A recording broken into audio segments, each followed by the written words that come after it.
In the week when the Labour Party started to devour itself, Jeremy Corbyn said he was going to set up a new party ahead of next year's local elections. We'll be talking to the left-wing journalist Aaron Bastani about whether we're about to see a left-wing version of Reform UK. I also just think that Keir Starmer isn't a particularly good politician. He's not a particularly good, in football you call it a man manager. Yeah. He cannot deal with different constituencies and different people and get them to see that our interests align and your rational self-interest is to be with me. And I think that's a broader problem for the Labour Party now, right? You got Rachel Reeves yesterday crying, and people saying she's just a person, she's just a human being. She was cheering on people being booted out of that party for years. Aaron, Jeremy Corbyn has said on Robert Peston's ITV show that there will be an alternative to Labour at the next election. There's a lot of people all around the country in different independent groups. You look in Birmingham, look in Liverpool, look in Southport and so on. There is a thirst for an alternative view to be put. I'm working with all of those people. That grouping will come together. There will be an alternative view and there will be an alternative put there, which is about a society that deals with poverty, inequality and a foreign policy that's based on peace rather than war. And would you like to lead that group? I'm here to work. I'm here to serve the people in the way I've always tried to do. What is this going to look like, do you think? I don't think Jeremy Corbyn knows. Oh, really? Okay. I think it's a very enigmatic response. Something's happening. The question is, to what extent will it be centralised with an agreed programme, candidate selection, which is overseen by a permanent secretariat of some kind? We would associate that with a political party. I suspect it will be more akin to a coalition or alliance, along the lines you sometimes see on the continent. Between who? Who are the likely partners in this alliance? Well, you've obviously got those MPs right now who are independents in Westminster. And then the question is, how far does that fan out? I suspect you're going to see lots of independents do very well in bits of Yorkshire, Lancashire, West Midlands, Birmingham in particular. Not just those places, it should be said. But Kirklees Council is a great example. I think, you could have independents be a majority on Kirklees Council after next May.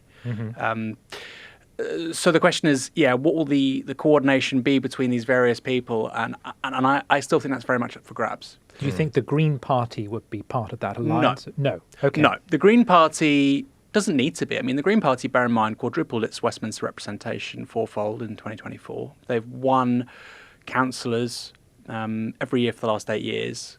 The upside for them is relatively limited for now. Moving forward, maybe the next general election there will be some sort of agreement, but for now, I don't think they'd be part of that. And we should probably make the point, as you did in one of your Telegraph columns, that every London council has elections next year, don't they? So, and that is very much heartland for Corbynistas. So you're talking about independent MPs sort of coalescing, but a lot of those independents are people who were elected on very much a sort of single issue pro-Gaza slate. Is that a problem for Corbyn if he's trying to form some sort of left-wing version of reform? Is that a non-starter if he has to sort of form a party which is going to be very largely made up of these sort of single issue people?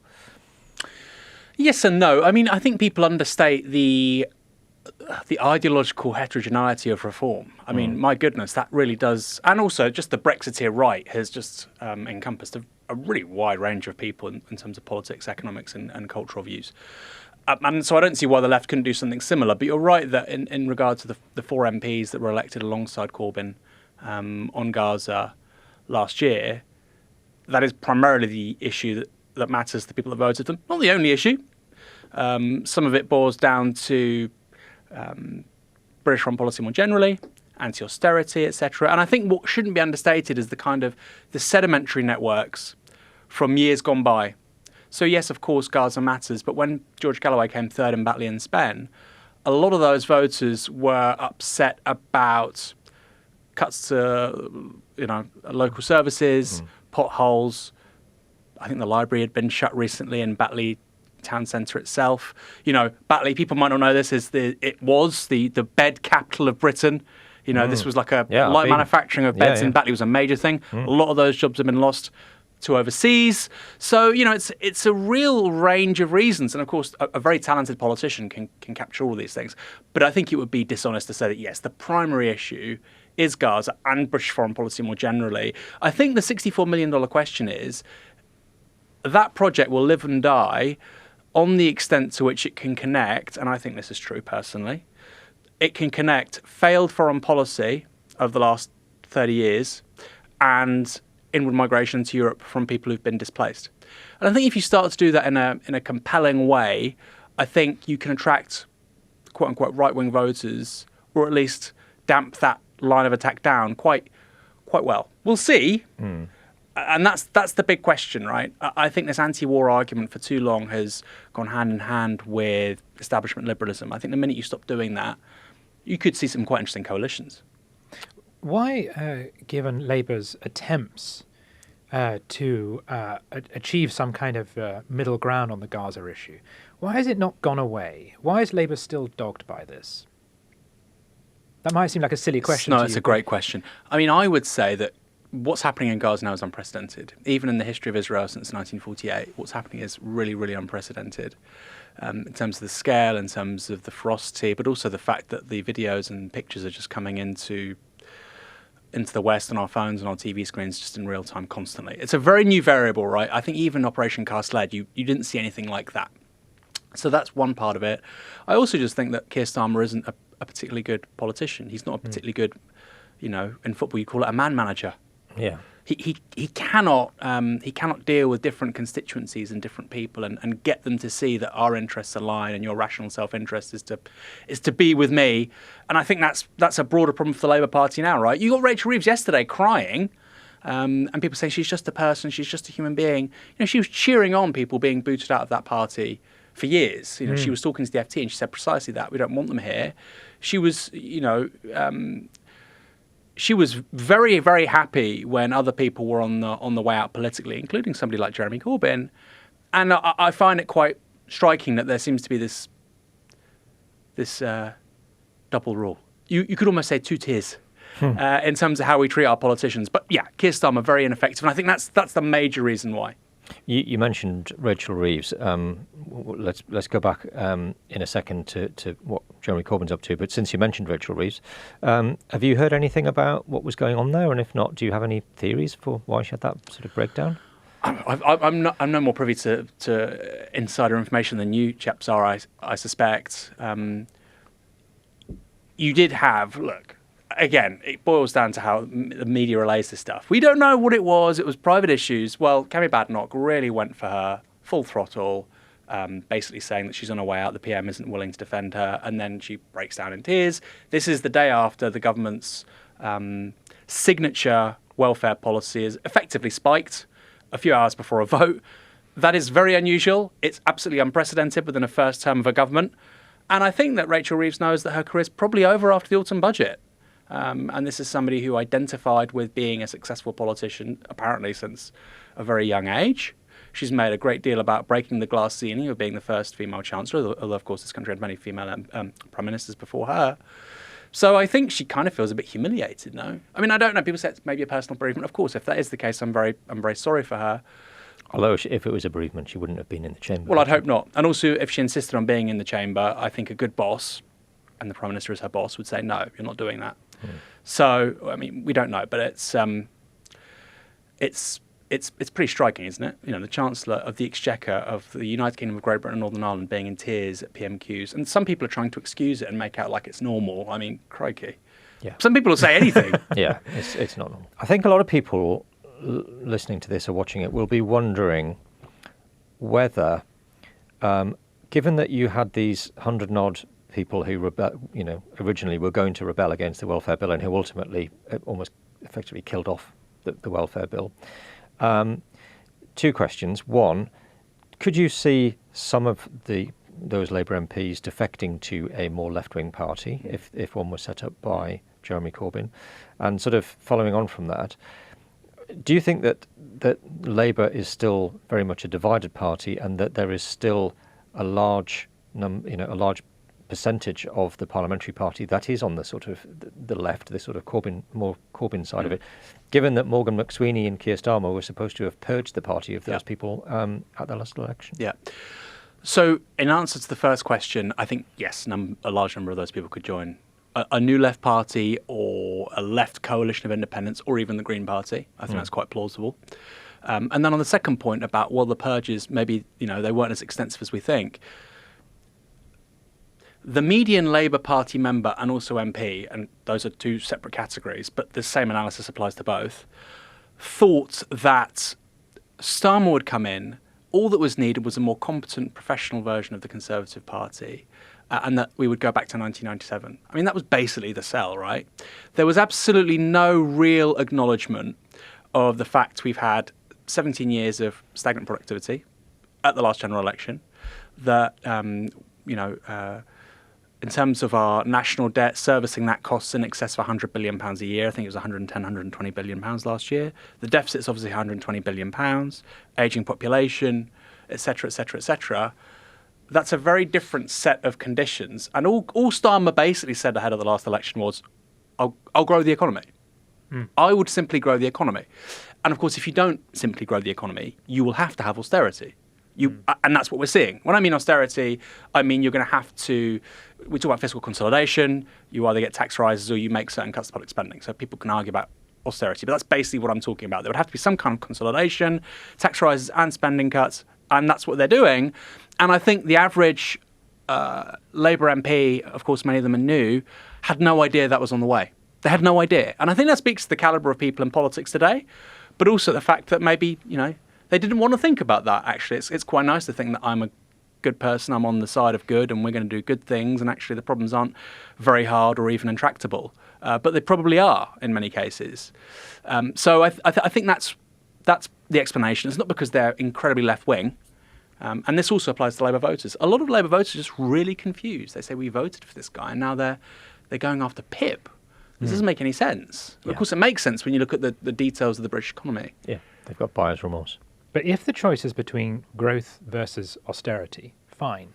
But the people who we've discussed on the left, who might be the centre of this party, this new alliance, I hear them talking a lot about foreign policy. Yeah. I hear them talking about their opposition to austerity. What I rarely hear from a Jeremy Corbyn or the Gaza independents is, and here's how I would fire up and transform the British economy. Yeah, it's a great question. Where is that analysis? Well, that's a great question, isn't it? And that's the part of the jigsaw that's missing. It's a huge part of the jigsaw. Although in their defence, I mean, Keir Starmer hasn't thought about it, right? So you've got the party of government, and nor have the Conservatives fundamentally, nor have Reform. I mean, this is the really interesting thing. You make a great point, Tim, but fundamentally, nobody in British politics right now has a plan to deal with the stuff we just said. I mean, when you're servicing your public debt and it's as big as your deficit, and both of those numbers are in the ballpark of like I say, 120 billion. It's wild. And on foreign policy quickly, when I realised Keir Starmer was completely deluded was when he was talking about 5% of GDP going on defence and national resilience. So 3.5% on defence and the rest on national resilience. Which, by the way, I'm not opposed to the national resilience thing. Apparently it means you can build a bridge between Sicily and mainland Italy. If that's national resilience, then let's have more of it.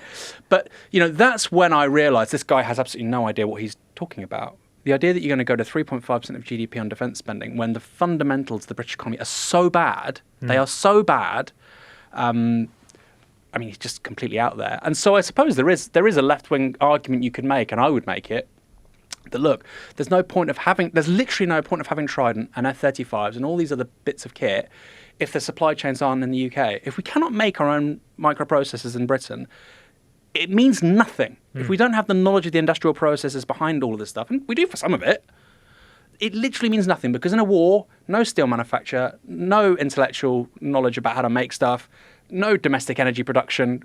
We're not going to last 10 minutes, okay? Yes. And so, but there isn't a serious conversation about that stuff. And we're having a national security debate right now. And it's just, we're just going to spend more money on American kit. Okay. You see, this is where I think you and Novara Media are very clever, Aaron. Oh, that's nice to hear. Because you go on GB News and you talk about ends that even a right-wing audience can often agree with. We will love manufacturing. We will want growth, etc., etc. But you haven't told us the means.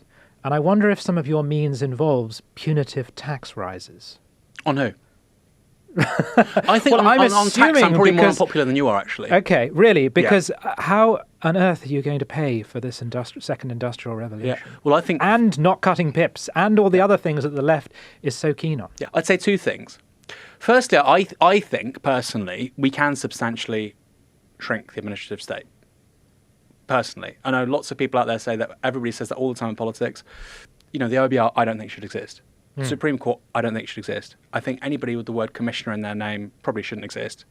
I think we need, in that respect, in terms of the quangos, less governance but better governance. So, okay, how much is that really? It's probably 5-10 billion a year if you're really going for it. Okay, so it's not going to change everything. Then I'd go to tax. I would say something which is going to shock you guys. I think working people pay too little tax. I think the fact that we've got the threshold on this country, I think, is on income, where it kicks in is wild. And I think actually, as soon as you start earning money, you should pay into the system. And obviously, because you get stuff back. We have this wild system now in Britain where the middle class pay the most for stuff, because of course, if you're very rich, you don't pay any tax at all, or very little.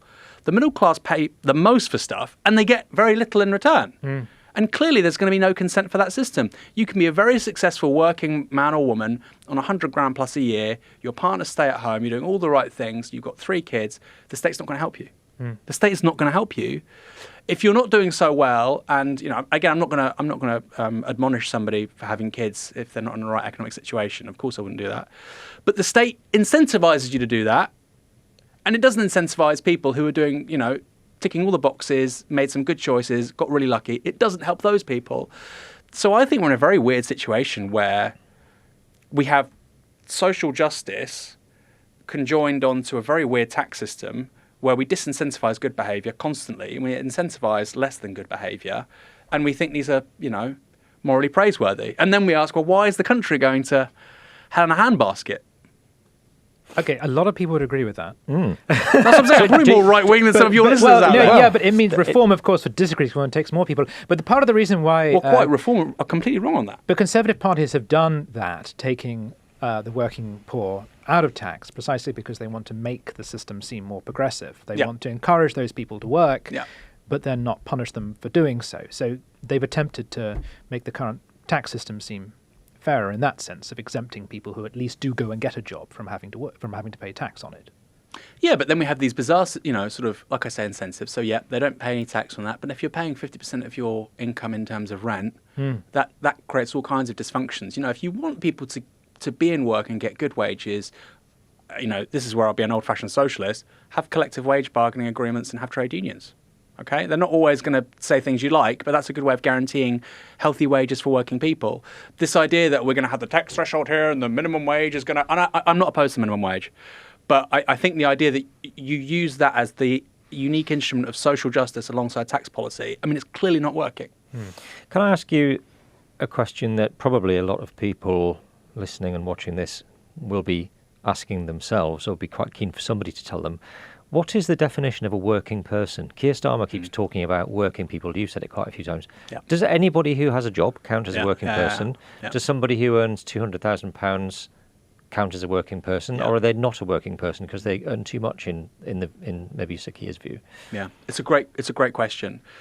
Karl Marx said if you're having to sell your labour to live for a wage, then you're a working person. That's quite expansive. You could be on £600,000 a year and be a working person. I think there's something to that.